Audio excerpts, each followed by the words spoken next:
Now, the case of Raymond Davis, a former Special Forces soldier who shot and killed 2 Pakistanis on January 27th, has sparked a diplomatic battle between the U.S. and Pakistan.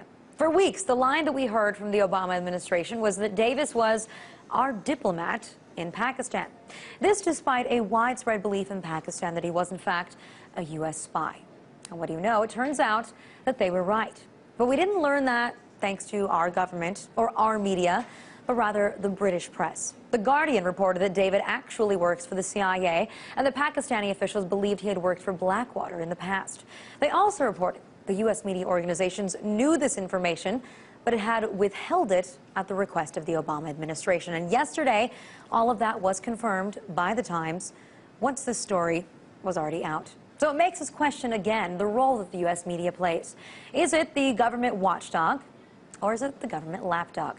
Here to discuss it with me is Jamie McIntyre, CNN's former senior Pentagon correspondent.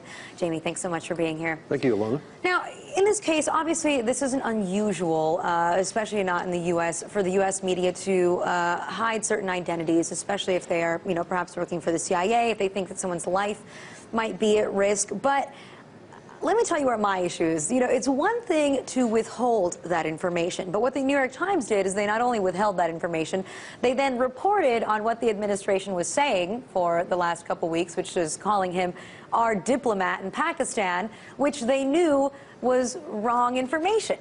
Well, it's not, when you say our diplomat, I think the president did use that phrase, but he was accepted, this is Raymond Davis, was accepted by the Pakistani government as a member of the administrative staff of the embassy, and therefore would be entitled to some diplomatic immunity.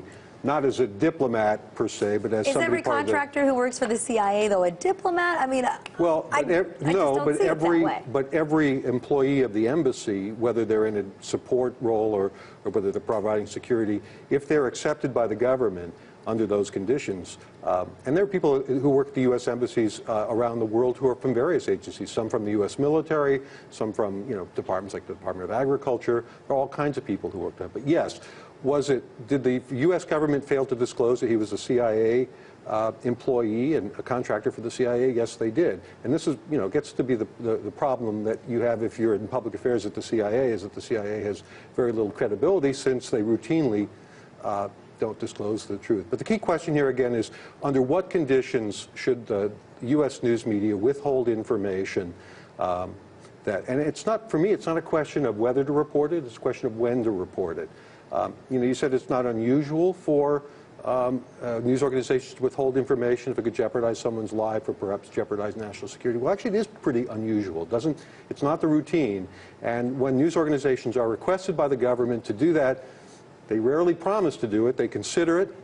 They usually are not going to sit on the information forever, and pretty much if you decide you're going to hold a story at the request of the government, you can pretty much guess that somebody else is going to report it first. Oh, well, that's exactly what happened here, right? Is that the Guardian ended up reporting this first, but do you think that had the Guardian not reported it, that the government would have then told the New York Times or the AP or other U.S. media organizations, go ahead, you can put the information out into the open? Well, at some point, the news organizations decide that they're not going to sit on it anymore, and this happened with the case of the New York Times and the secret wiretapping authority that was going on in the United States. They sat on that story for over a year.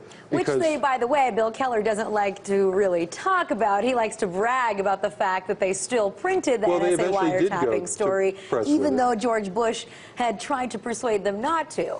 Well, because eventually the news organizations they're only going to give the government the benefit of the doubt for so long. And as more time goes on, and it becomes less likely that the information is going to be damaging, or they decide that the importance of the information outweighs the possible risk. But no reporter wants to be in a position where they're reporting something that could get somebody killed, especially if by waiting a few days or a week or maybe even a month, they might be able to report it more fully without putting someone's life at jeopardy. But anytime the government says, don't report this because it's going to be a problem, you have to wonder whether it's true. And it's good to give the benefit of the doubt, but also at some point, you got to go to press. And I think that both the Washington Post and the New York Times had this information and sat on it because they were just being cautious. But I also think, I mean, if we look at now what is out thanks to the reporting on this issue, be it from the Wash Post, WAPO, or the New York Times, or the Guardian, this is another way of disclosing this secret war that the U.S. is waging in Pakistan, right? That our administration also doesn't necessarily like to talk about, even though it's not a secret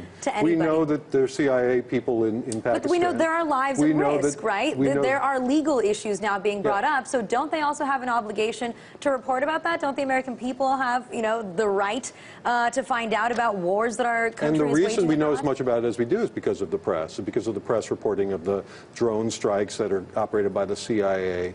And the United States, by the way, has the freest press of any country in the world, including Great Britain, which has an Official Secrets Act that can actually stop the press from going public with information. We have no such law in the United States. In fact, the only real recourse for the government in the United States is to prosecute a news organization after they go public. There's no prior restraint except in extremely rare circumstances. But do you think that sometimes, whatever your opinion on WikiLeaks is or is not, that some cases like this point out there a need for stateless news organizations that don't abide by anyone's rules? I think it points out a real difference between someone like WikiLeaks and the New York Times, and that is the New York Times, whatever you think of the New York Times, is weighing very seriously what the impact of what they report is going to be and how they're going to report it and when they're going to report it, whether it could get somebody killed. I think WikiLeaks and Julian Assange only pays lip service to that idea. They really are not that concerned. Certainly, they have no particular concern about U.S. policy or U.S. citizens. Well, I definitely think that WikiLeaks should be more careful there, but at the same time, they don't blatantly lie to us, which I think the New York Times did in this case. Jamie, thank you so much for joining us. You get the last word. Yeah, I sure do.